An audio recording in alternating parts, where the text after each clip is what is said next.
Given the contagion from what's going on here, what is your advice to people invested in emerging markets now? Do they wait it out?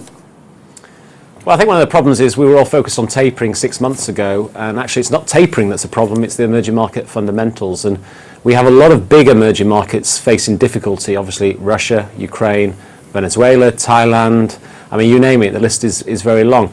I would say, though, that within, do your homework, do your country, bottom-up country fundamentals. I mean, really like the country you're investing in, understand as much about it as you can.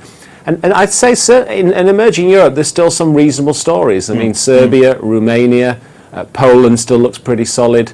So there are places that you can invest in with a degree of certainty, I guess. Sure, and I guess the courageous investor will look at Russia and must be starting to think things look pretty cheap here. Absolutely not. No? I mean, I think my assumption is most of the market is still long, or market weight Russia has been totally behind the curve in terms of developments in Russia. I mean, this is a seismic development. I mean, it's a huge change in how we should view Russia. This is old Cold War style stuff with Russia going at it with the US, and I think risk perceptions of Russia should significantly deteriorate and further from here. So stay well away from Russia is what you're saying?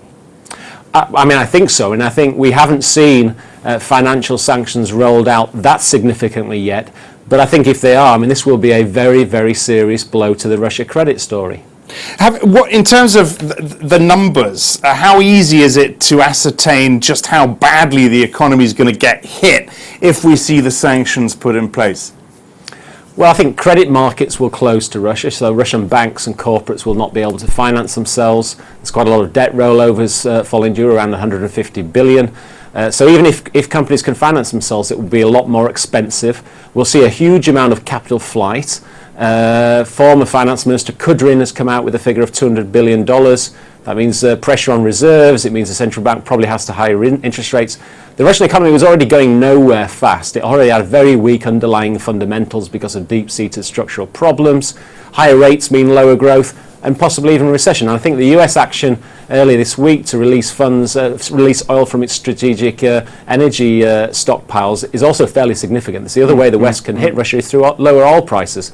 If oil prices drop, forget about sanctions, Russia will be in some serious trouble.